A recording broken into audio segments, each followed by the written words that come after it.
Buhay Online, chikahan at kaalamang pangkabuhayan.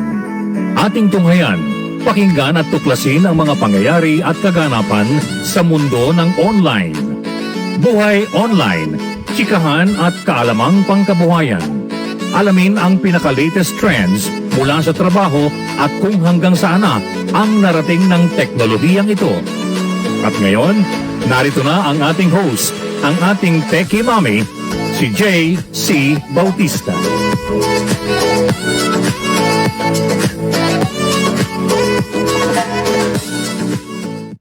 Hello, good morning. Magandang Wednesday morning po sa ating lahat, sa inyong lahat. And thank you. Nandito na naman po tayo sa ating programang Buhay Online. And we're on the subject, of course, of online and distance learning.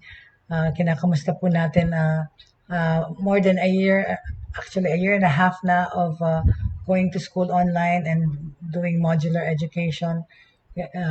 Kinakamusta po natin ang status ng ating mga pag-aaral or at mga eskwelahan.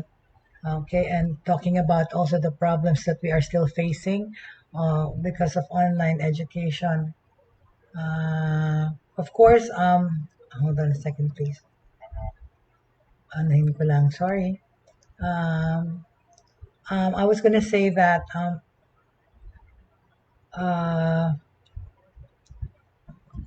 ano ang mga problema na hinaharap ngayon ng mga nag-aaral? Okay, diniscuss po natin yan.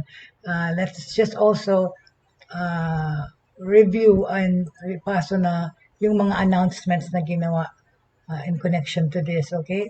On the President's decision to postpone limited face-to-face classes in basic education. Yeah, that's right. A few days ago, lumabas ang press release nung June 22. Sabi, in light of the teka nga, mabuti pa ipakita ko na lang to, right? Hold on a second. Sandali lang para ipakita natin ng mas malaki. So makikita niyo what I'm talking about, okay? Alright. Ito grab ko lang, sandali, please. Bear with me. Okay? Anyway, I trust that, teka, ayan, sorry. Okay. Alright. Okay, here it is. Okay, ano ko lang sandali.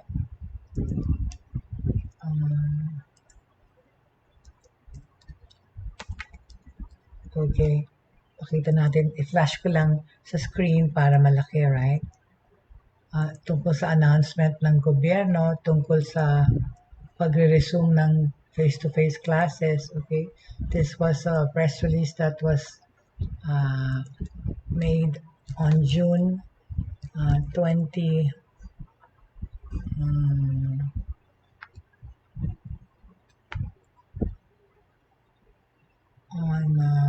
Okay.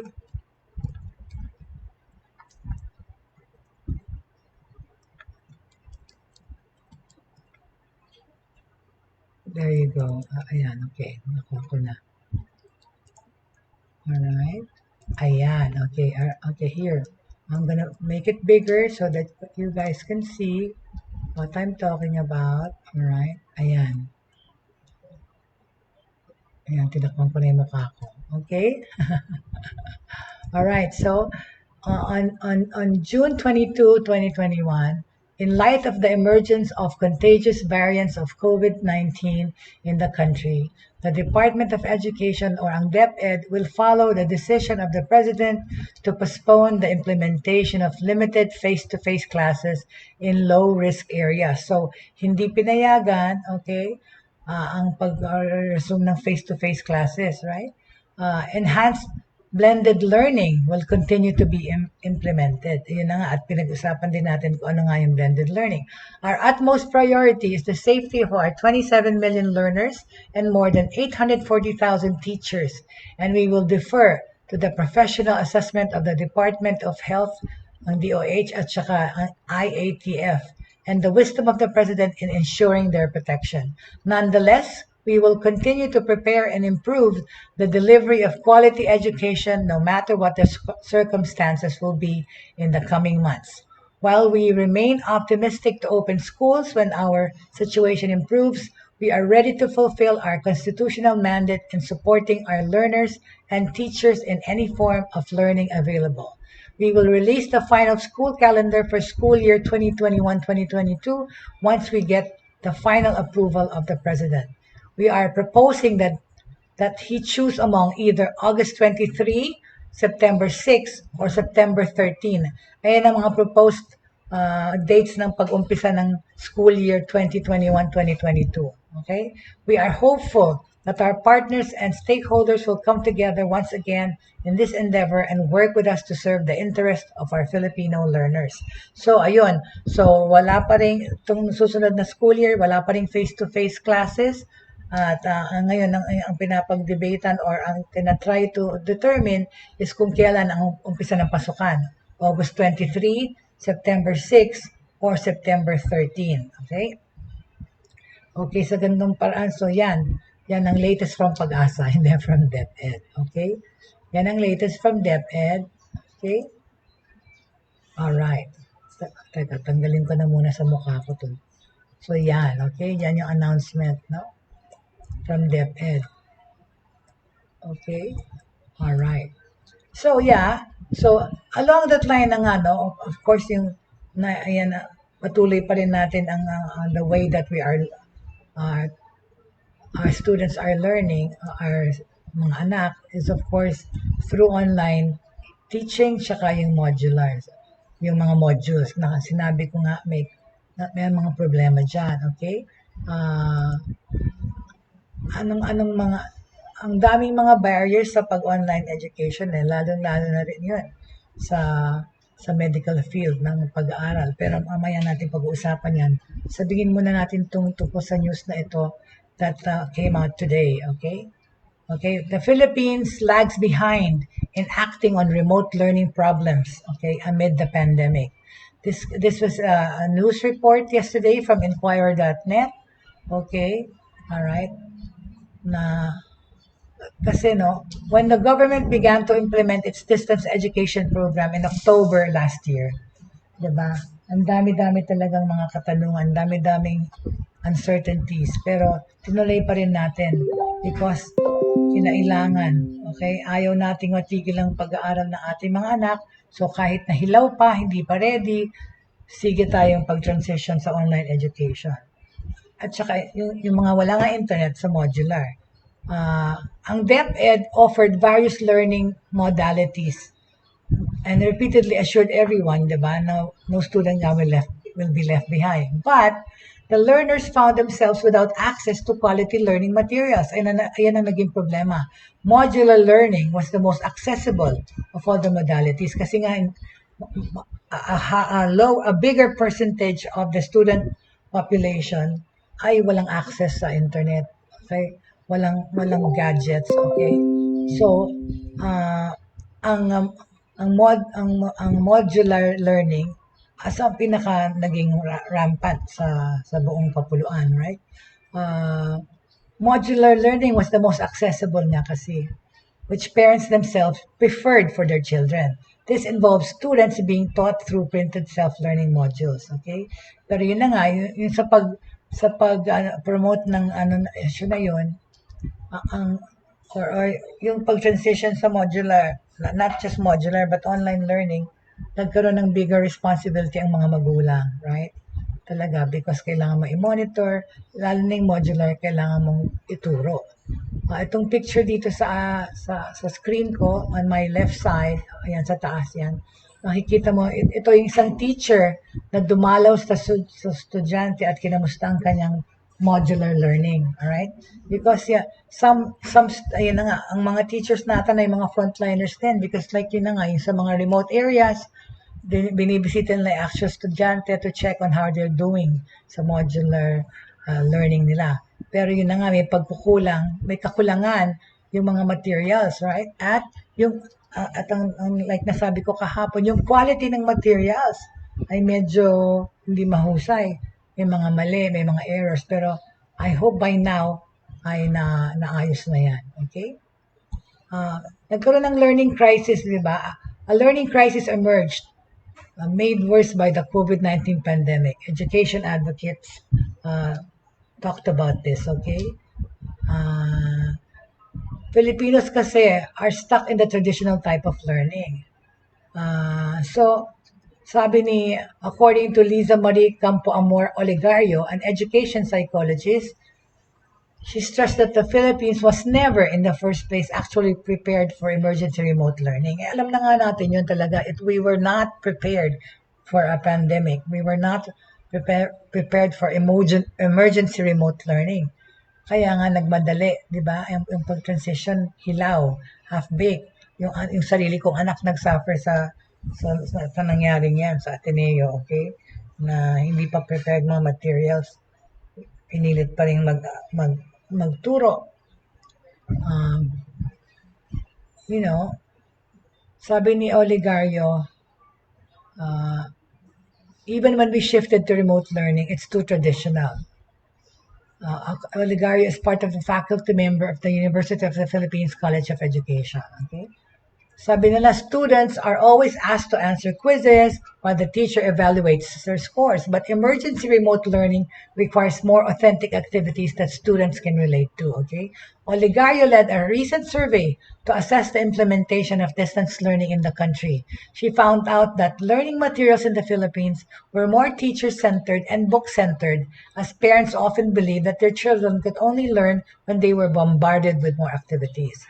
In the early months of the school year, parents admitted that they sometimes accomplished the tasks assigned to their children because of the high level of difficulty and the number of activities they had to finish in a day. So, ang mga magulang, instead of nagmo-monitor lang, sila na yung gumagawa ng assignment, right? They lamented that the tasks were difficult even for adults with higher educational attainment, right? Sabi ni Oligario, this can be easily solved if the current K-12 curriculum was shifted to a more learner-centered design in which mga lessons saka activities are weaved or nakaano sa buhay ng mga daily lives ng estudyante. The curriculum is too focused on the topics rather than the learners. It is too shallow, and that does not give students meaningful learning experience. Traditional learning pa rin, okay? Diosdado San Antonio, Education Undersecretary for Curriculum and Instruction, acknowledges that traditional learning was one of the flaws of the Philippine education system. Bakit?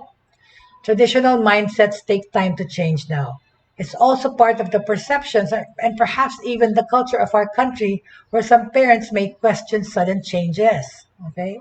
Sinabi ni Antonio sa Inquirer, si Antonio who is at the forefront of the DepEd's Basic Education Learning Continuity Plan. He argues that the agency had already reduced the more than 15,000 learning competencies to less than 10 per quarter on every grade level.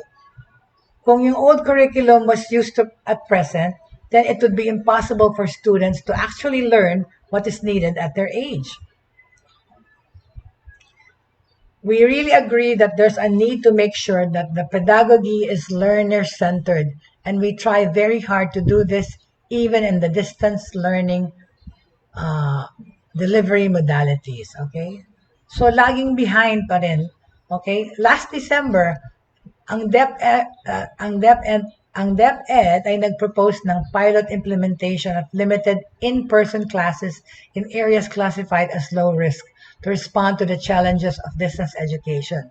Kaso nga, like yung inanas ko ngayon, ninix yan ng gobyerno. Hindi pinayagan yung face-to-face learning sa mga low-risk areas. Kasi nga, may bagong variant, yung Delta variant na kumakalat ngayon. So, para iwasan yun, okay, hindi na lang pinayagan ang kahit na anong face-to-face learning this new school year, 2021-2022. Okay? Secretary Briones claimed that the Philippines was the only country in Southeast Asia that had not reopened schools amid the pandemic. Talaga naman talaga. Wala tayong magagawa doon. Ironically, however, the country is also behind in creating its emergency remote learning kit that would have helped bridge the gaps of the distance education program. Okay. sinabi ni Olegario, she explained that an emergency remote learning kit consists of concrete changes in policies and program implementation that could save a nation's lost generation or the children left behind in learning who may not see enough employment opportunities in the future. Forming the kit would involve the establishment of an effective and efficient communication system between education stakeholders and the DepEd by providing poor families with mobile phones and internet subsidiaries. Ayun nga eh, yun ang hindi ko na nabalitaan kung paano tumulong ang gobyerno dun sa problema na yun na walang mga gadgets, walang pangbili ng even cellphone, okay? This was among the most common hurdles that the education sector had to face in emergency remote learning, even as early as enrollment period last year when millions of parents decided to stop their children's studies. Totoo yun, 8 million students or 3 million pa yata were not able to enroll o hindi na pinaaral ng magulang because of this online education thing. A 2020 report on global education response to the COVID-19 pandemic conducted by researchers from the Organization for Economic Cooperation and Development showed that Georgia's Ministry of Education began providing alternative learning options for public school students as early as March 2020. The Georgian government created virtual classrooms for all school classes and subjects, as well as virtual consulting spaces for all districts of Georgia. Okay? Sa Italy naman, okay, the government provided free remote training for teachers and technical assistants to schools, on top of introducing forms of economic support for socially, economically disadvantaged students. Diba? Sana all, right? Sana all talaga. Olegario says that the DepEd also needed to make learning more accessible to students by making use of existing textbooks, which would limit printing needs and distribution activities done mostly by the teachers. What needs to be provided are activity sheets that contain tasks that are automatically and collaborative in nature. Okay. On the issue of poor investment, okay? One of the root causes, okay?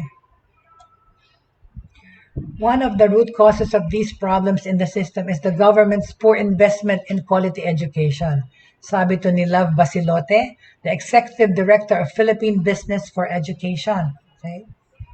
Results of the 2019 Southeast Asia Primary Learning Metrics showed that Filipino pupils, okay, sa grade 5, lagged behind 5 neighboring countries in reading, mathematics, and writing literacy. Oh my gosh. Diba? Nag-lag behind pa tayo sa mga 5 countries. Talaga, ang education, for some reason, talaga nag-deteriorate ang ating educational system. Bakit ganun nung araw, diba? Kiniklaim natin 95 literacy.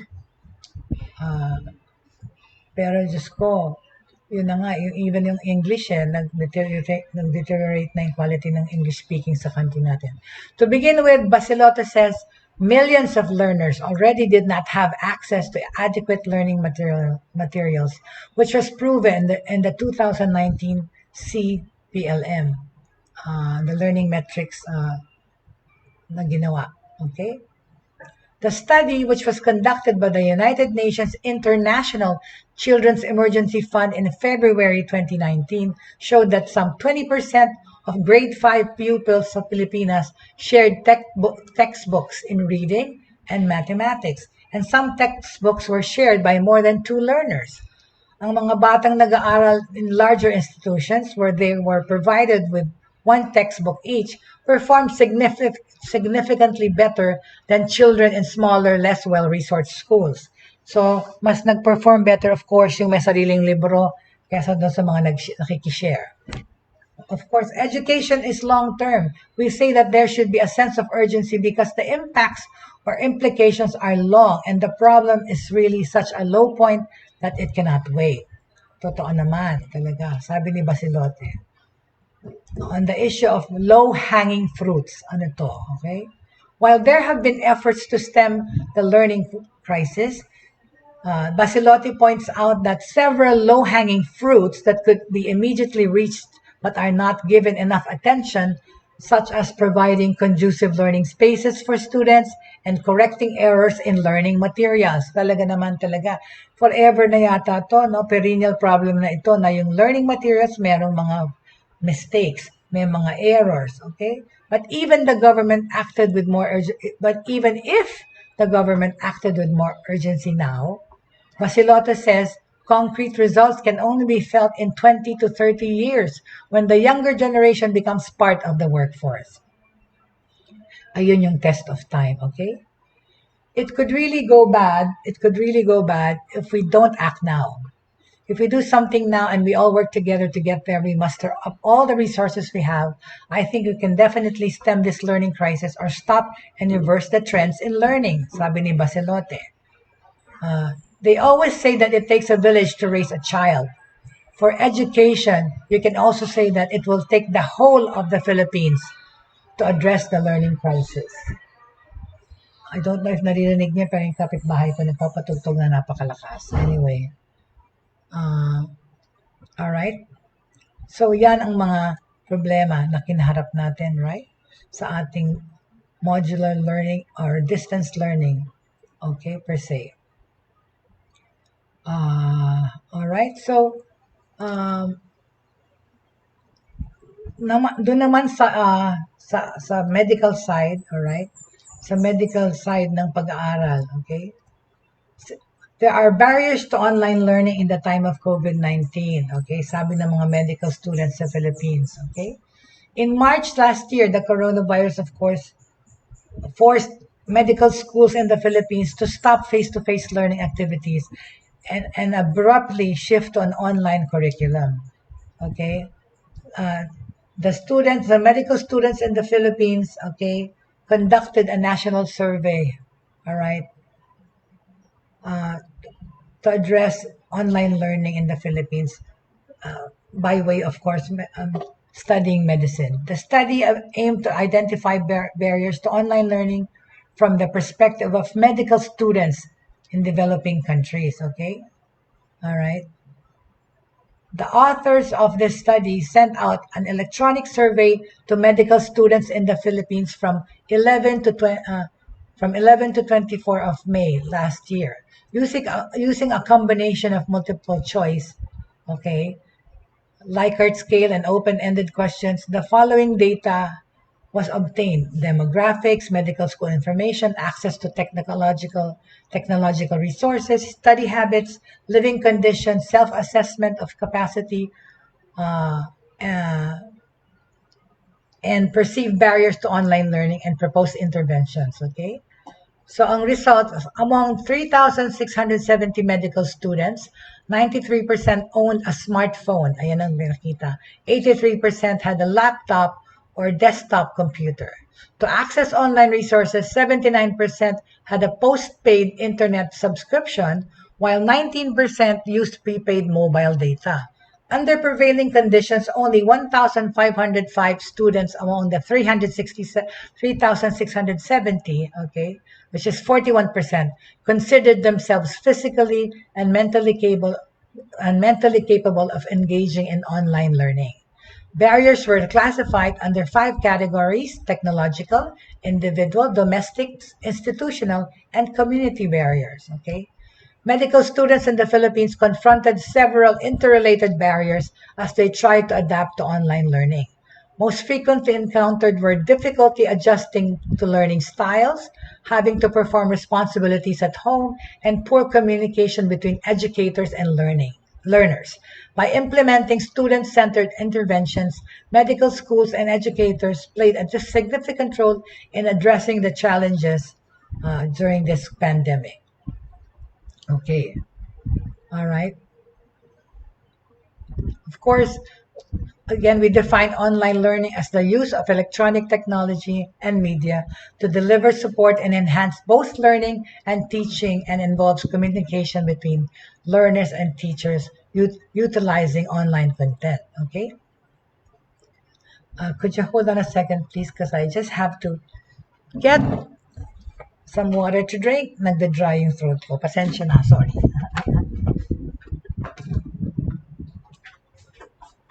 Babalik ako. Sandali lang. I will just get something to drink. Okay, this is live. That's right. So sorry. Thank you. Okay, so the advantages of using online learning in medical education include improved accessibility of information, ease of standardizing and updating content, cost effectiveness, accountability, and enhancement of the learning process, wherein students are motivated to be active learners. Okay, online learning can provide students with foundational knowledge and confidence before exposure to real or standardized patients. It has been used effectively to teach evidence-based medicine and to facilitate interprofessional education. A recent systematic review suggested that online learning for undergraduate health professions was equivalent and possibly even superior to traditional methods of curriculum. Okay, the high risk of bias among several included studies, however, you know, there are some pitfalls, okay, and of course some hurdles that the learners are experiencing right now. In low and middle income countries, online learning has the potential to address faculty shortage, expanding the reach of medical educators, and improving their efficiency. It also it is also deemed to improve access to health professions training, increasing the number of health workers and encouraging their retention in regional units. It also helped facilitate collaboration with institutions that have more resources. Okay, so the utilization of and capacity for online learning in the Philippines in medical schools had not been described before. Okay, so now we're talking about how this is working out. Okay.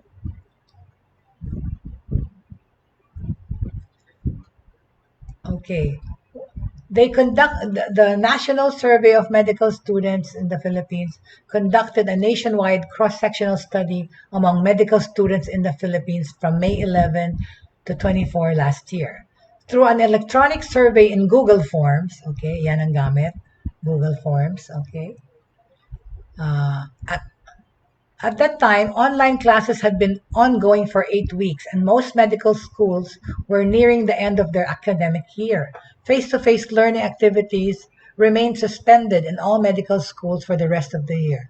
During the study period, the Philippines reported an average of 210 to 246 cases a day, okay, reaching a peak a 7-day average of 4,477 new cases in August. Okay, so there is a marked variability in medical curricula throughout the country, but medical schools may implement a curriculum that is subject or discipline based, organ or problem based, community based, or any other innovative curriculum. Regardless, students must attain the learning outcomes that the Commission on Higher Education set for the Doctor of Medicine program. Okay? So anong ginamit na survey instrument dito sa survey na ginawa? They also conducted a focus group discussion or FGD with medical students from the University of the Philippines, searched official school websites for announcements on changes being implemented in Philippine medical schools due to COVID-19, and reviewed relevant literature. Using that background, they developed a 23-item questionnaire, okay, that collected demographics, medical school information, access to technological resources, study habits, current living condition, and reviews on online learning. Sandali, kamustahin natin, all right? So, please, if you have questions, please feel free to field them through my messenger or through broad streamcast communicators. Okay? So, nababalik tayo tungkol dun sa problema sa medical field, all right? So, ibalik ko lang ulit, of course, yung announcement ng President's decision to postpone limited face-to-face classes in basic education. Ito kasi yung proposal ng DepEd na ibukas yung face-to-face learning doon sa mga low-risk areas. Hindi na po ito pinayagan. Okay? Tapos ang ano ngayon, ang inaantay natin po ay ang desisyon ng Pangulo kung kailan ang magbubukas ang school year 2021-2022. Ang proposed dates po natin ay August 23, September 6, at September 13. Okay? So, yan po yung balita ko today regarding opening of face-to-face schools at saka kung kailan mag-open ang classes. Okay? Okay, so balik tayo ngayon doon sa pinapag-usapan natin. Okay. Ang mga barriers to online learning. Among barriers to online learning, the most frequent encountered were difficulty adjusting to learning styles, having to perform responsibilities at home, and poor communication or lack of clear directions from educators, the teachers. Ayan, yan din ang sinabi ng anak ko. At saka of course, given na dyan yung connectivity, all right? Itong survey na ginawa, approximately 2/3 of the respondents always or often confronted by these barriers. Lack of physical space conducive for studying and mental health difficulties were also common. Okay, the data showed that the availability of fast and reliable internet connection talaga was a bigger concern than either device ownership or technical aptitude. Kasi yun ang unang-una eh. Diba? Kung wala kang wifi, wala kang internet, wala kang data, hindi ka na makaka-aral online, period. Right? So yun ang unang-unang problema dyan. Accessibility. 1 out of 10 students always or often lack basic needs such as food, water, medicine, and security. That's so sad. Okay? Tapos, sabi nitong ng National Survey of Medical Students in the Philippines, they elicited additional challenges to online learning in the free text responses. These are summarized, okay, in this study, okay? Together with the initial list, the barriers were grouped under different categories. Okay? Ang mga problema tungkol sa online learning, specifically now, pinag-usapan natin yung mga medical students. Okay? Alright?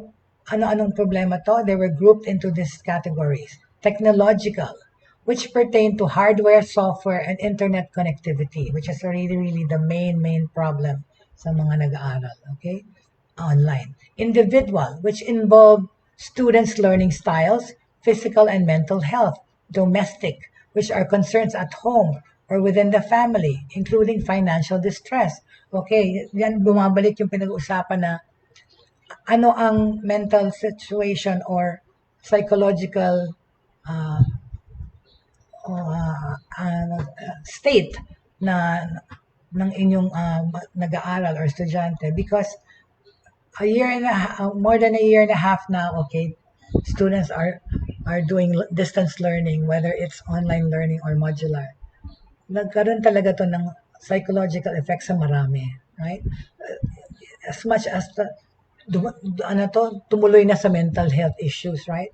Because yun na nga, sa ibang countries may mga nagpakamatay, iba naman nadidepress, sulking into depression, right? These are domestic concerns.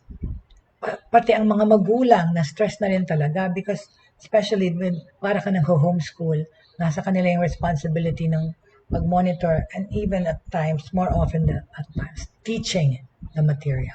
Okay? Ano pang problema? Institutional, which revolve around administration, medical curriculum, school resources, and educator skills. Itong mga problema ito sa mga medical students, ha? And number 5, community barriers, which include lockdown restrictions, infrastructure challenges, and social-political issues. Students recommended different interventions to address these barriers. Okay. Oops. To address these barriers. Lack of physical space conducive for studying and mental health difficulties were also common. Sandali. Saan na tayo?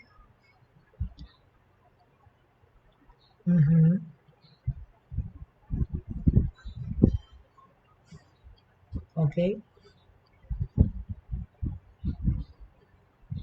Before the COVID-19 pandemic, medical schools in the Philippines had never had to implement online learning on this massive scale. Okay, the Commission on Higher Education's guidelines on the Doctor of Medicine program had not set standards and minimum resource requirements for online learning. This unprecedented situation presented an opportunity to critically examine the state of medical education nationwide. Okay, systematically evaluate the effectiveness of online curricula in a developing country, and formulate contingency plans. Ano ba yan? Nabubulala na naman ako palagi. Alright? So, itong study na pinapag-usapan ko, alright,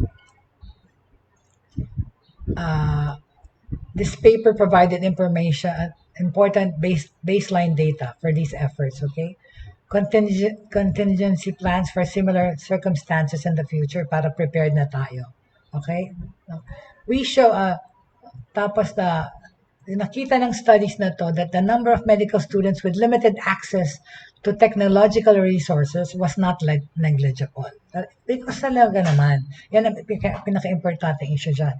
1 out of 5 students, okay? 1 out of 5 students did not have a computer and an identical proportion, okay? But had to rely on prepaid mobile data para sa kanilang connectivity. Maraming estudyante ang ganon, ang gamit lang data sa kanilang telepono. Roughly out of 20 used only a smartphone. Power interruptions, ayan na naman, weak infrastructure, bad connections, bad internet, okay? And internet costs, yun na nga, mahal. Pag nagpakabit ka naman din ng internet, mahal, okay? It restricted the students' access to online content. Kaya nga marami ang hindi na nag-enroll, right, last year. Despite these figures, a striking finding was that students did not perceive technological limitations to be most important, as can be seen, as I told you, okay, before. A higher percentage of students had experienced challenges relating to their personal study habits, situation at home, and interaction with educators. Ayan ang mas naging concern ng mga estudyante. Yun na nga, my own son, again, I can relate to that. Kasi yun ang sinasabi niya, communication between the teacher, okay, saka yun na nga, yung study habits mo na-affect, kasi ang daming distraction pag sa bahay ka nag-aaral. Okay? Studies on online learning in developing countries often concentrated on students' limited access to devices and the internet. The results implied that providing gadgets to the students, as some medical schools had rightfully and already done, okay, might not be enough, hindi daw to enough to ensure successful learning outcomes, especially if other barriers were not adequately addressed. Okay?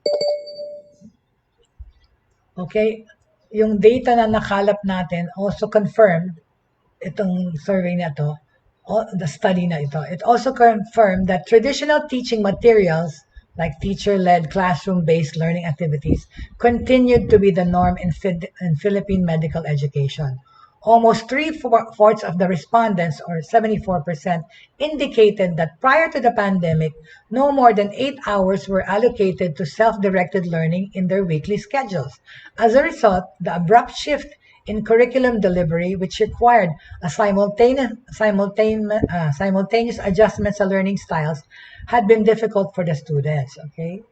Kasi in lieu of giving a lecture, some teachers only provided handouts filled with text or PowerPoint files without a voice narration. Sa scenario na ganito, visual learners and auditory learners are elaborated. Okay?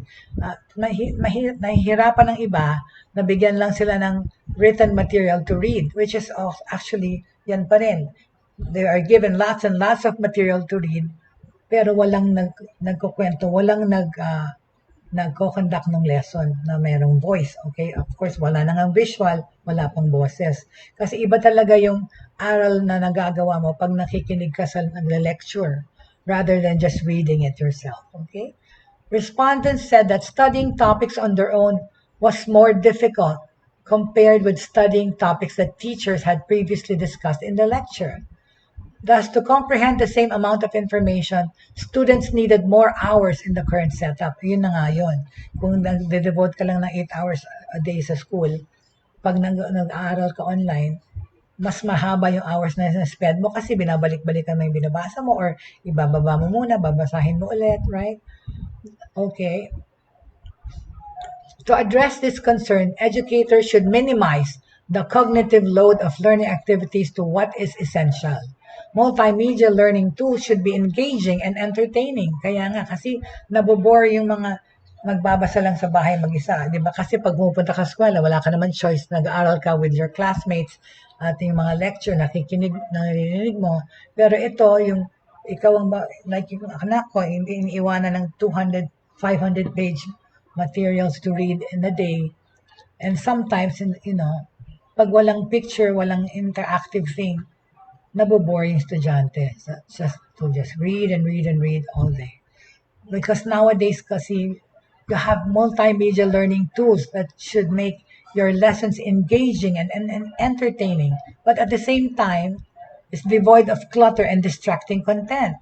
Kasi nga, pag yung bata nag-aaral online, maraming distraction sa bahay. So, hindi ka lang nakatutok doon sa learning material mo. Pwede kang nanonood ng Netflix sa kabila or naglalaro ng League of Legends, whatever that is, Mobile Legends. Okay? So, enhancing interactivity by use of practice exercises, repetition of study material, and providing feedback are recommended to improve learner outcomes. Ano pa, yung medical students who previously spent fewer hours studying online were less likely to agree that they could cope. Totoo yon. Many admitted that they lack self-discipline and drive to study. Ayun na nga eh. Whether it's, yan na nga yun eh. Di ba? Always sinasabi ko na, ang mag-aaral, whether it's face-to-face learning or distance learning, it boils down to the fact of your attitude towards studying, right? Pero syempre, we'd like to think that lahat ng mga nag-aaral ay enthusiastic about going to school, enthusiastic about learning. Pero nga, dahil dito sa pandemya na ito, na online ng pag-aaral, yung medyo yung attitude towards school or studying nag-iba. Yun na nga, parang less focused, less motivated ang mga estudyante. Because nga, wala sila sa talagang campus situation, lalo na yung mga college students. They're not in campus, they're in their bedroom, okay? And there's more distractions from at home. Many admitted that they lack self-discipline, and drive to study. Educators must understand learners' needs, motivations, and past experience to maintain engagement in an online curriculum. Dapat, di ba, simulate natin yung pag-aaral na sa face-to-face. Try man lang natin i-achieve yung ganong klaseng environment. Because nga yung students are used to that. At naapektuhan talaga sila. Okay? To achieve academic success, students need to be guided in developing self-regulated learning strategies. Pero yun na nga, kung ang anak mo, just me, 18 years old or 19 or 20, college student na, mahirap mo na siyang ipabago yung kanyang study habits. At the same time, lalo na yung learning online. Hindi mo naman pwedeng bantayan buong araw to see kung nag-aaral siya and not giving way to the distractions, right? So, educators must understand that learners' needs, motivations, and past experiences to maintain engagement in an online curriculum.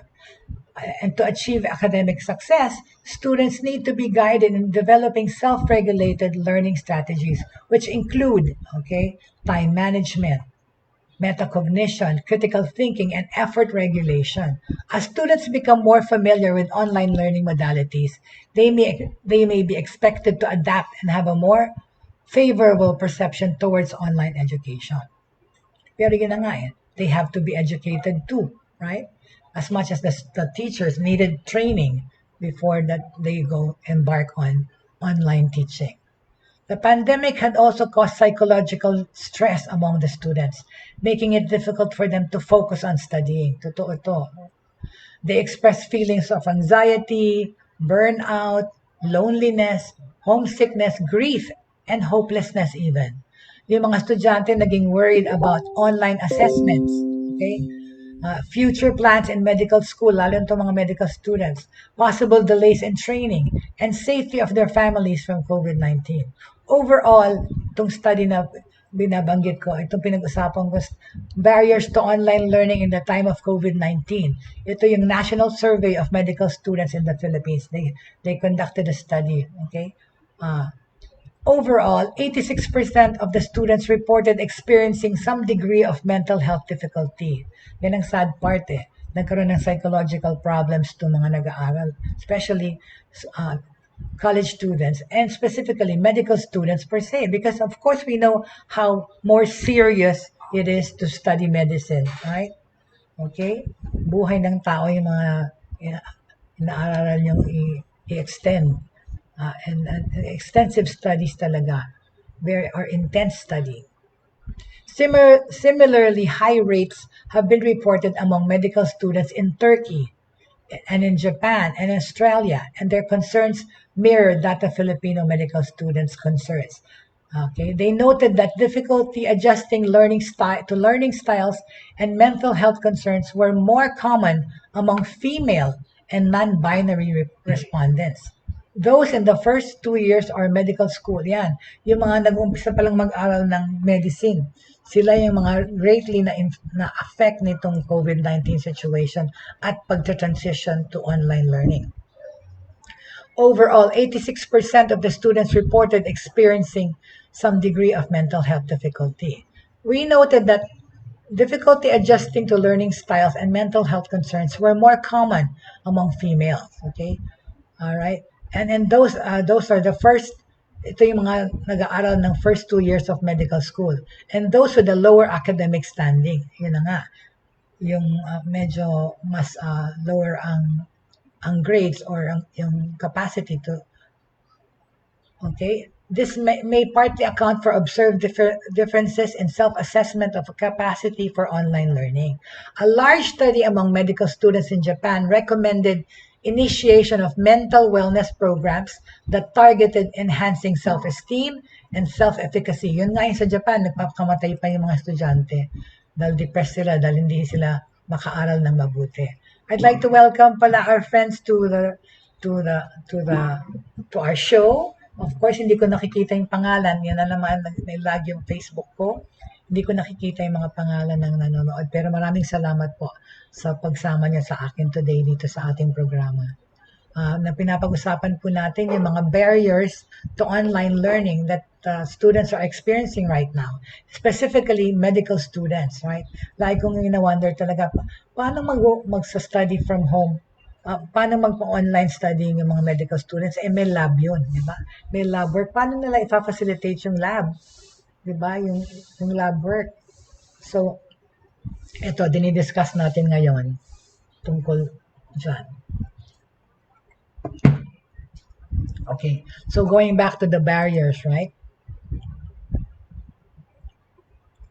A large study among medical students in Japan recommended the initiation of mental wellness programs. Ayun na nga yun. Kasi nga doon, mas maraming nade-depress na tao eh. Madaling ma-depress.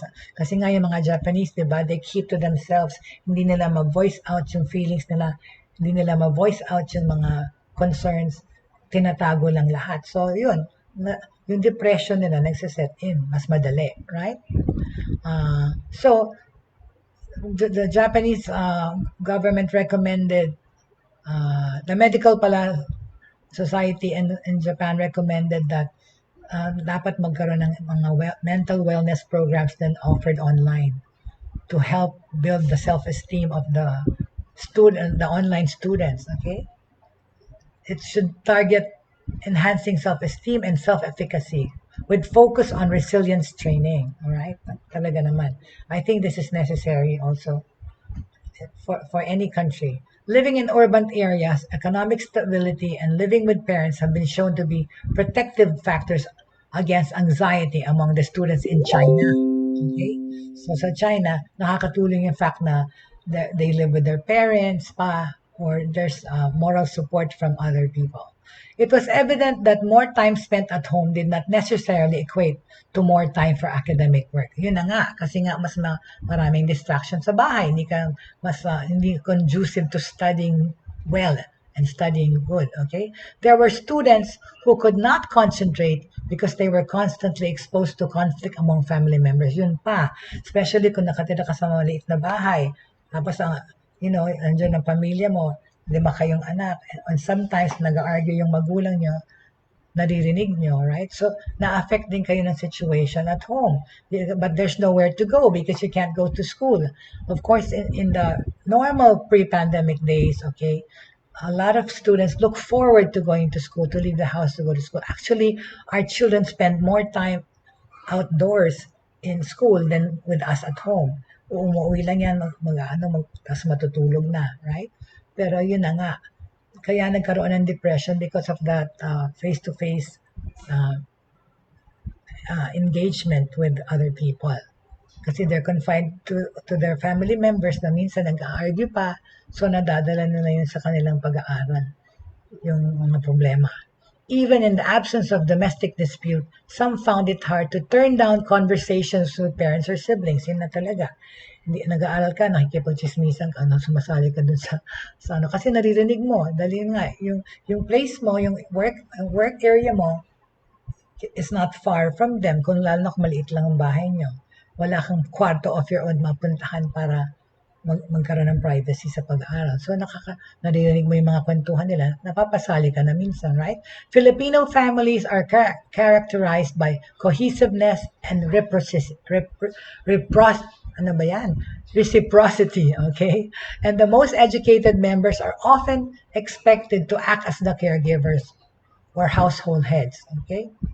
In the current health crisis, many medical students have been relegated to this role. Yun na nga ang sad doon. Dahil sa bahay ka nag-aaral, yung mga responsibility mo rin sa pamilya mo ay sabay-sabay sa pag-responsibility mo ng pag-aaral. Kasi they took care of sick relatives, okay? Were in charge of buying food and supplies. So, utusan ka. Or had to work for extra income. Moreover, although the learning environment may be virtual, physical space remained vital. Yun na nga, sinabi ko, masikip. Having a quiet study area with the same comfort provided by a classroom or library was a privilege not available to all. Actually, most of the people do not have their own rooms, okay, or own workspaces, especially ngayon sa mga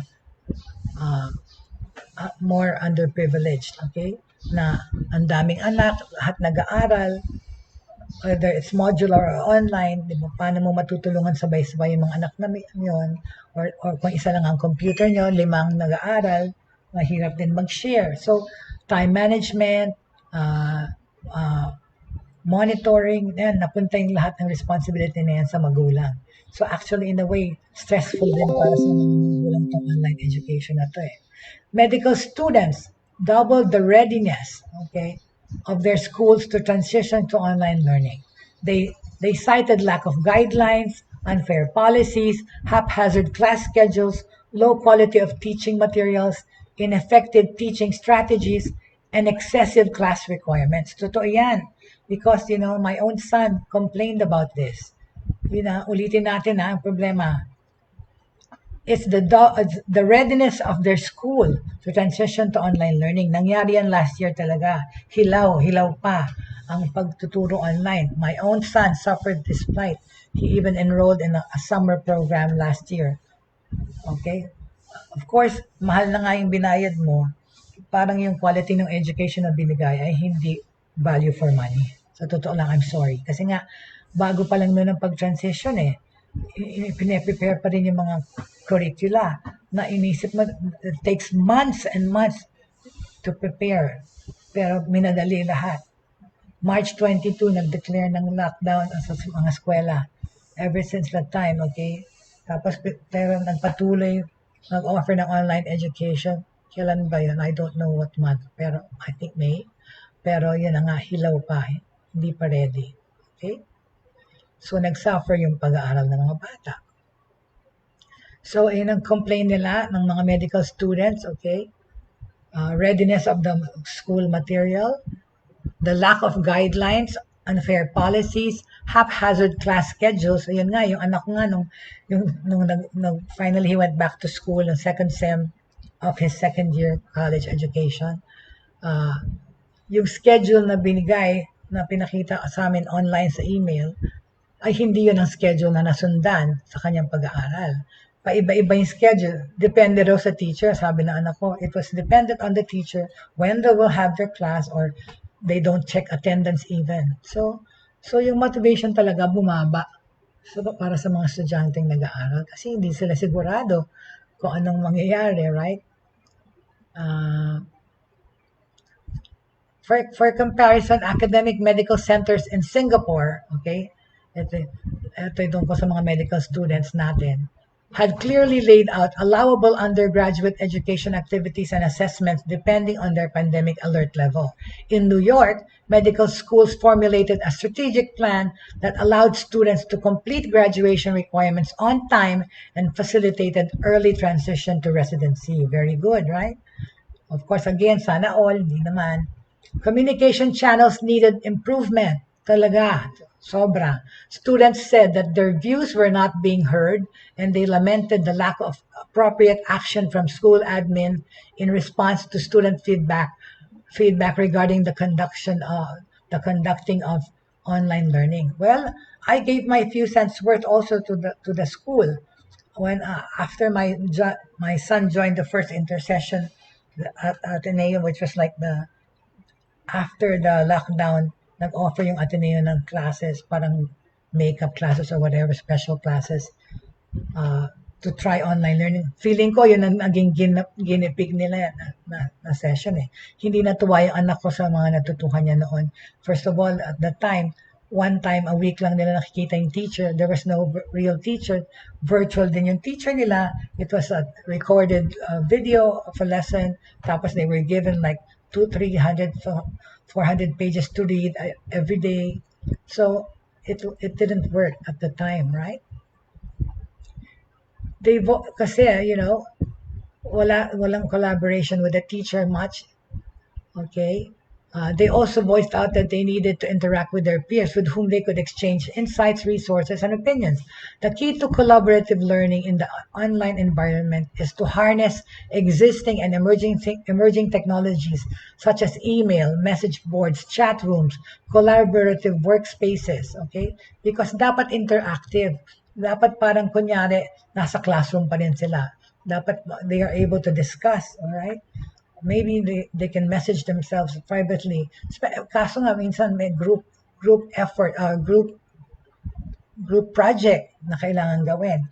So paano sila nag-coordinate? The students take it upon themselves to put up chat rooms specifically for that project, okay? Students were concerned that they were not learning essential skills or getting ample patient exposure. A sentiment that is echoed around the globe. This is for medical students. When classes were suspended, third and fourth year medical students were shifted to virtual clinic rotations. Their learning activities included lectures on the diagnosis and treatment of important diseases, virtual case presentations, and small group discussions, and attendance at online department conferences. Okay? Although medical students could safely participate in the telemedicine, most hospitals had not yet set up their units during the study period. Ayun na nga, hindi pa prepared. Anyway, ang bilis pala ng oras today. Sorry. Okay, we're nearing our show's end. Okay, we will continue on this subject matter tomorrow, okay? Online studying for medical students, okay? And what they are faced up against and what they are facing. Thank you very much po sa mga sumama sa akin today.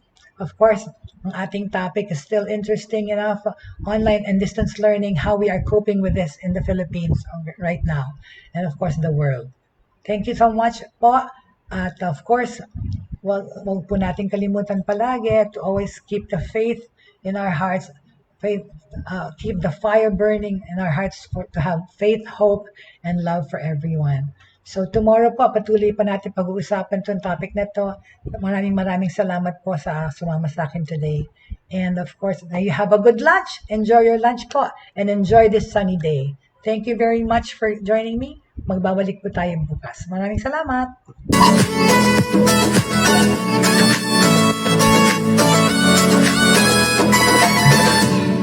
Inyong natunghayan at napakinggan ang mga makabagong pamamaraan sa mundo ng online sa pamamagitan pa rin ng Broad Streamcast Communicators. Hanggang sa muli, maraming salamat po.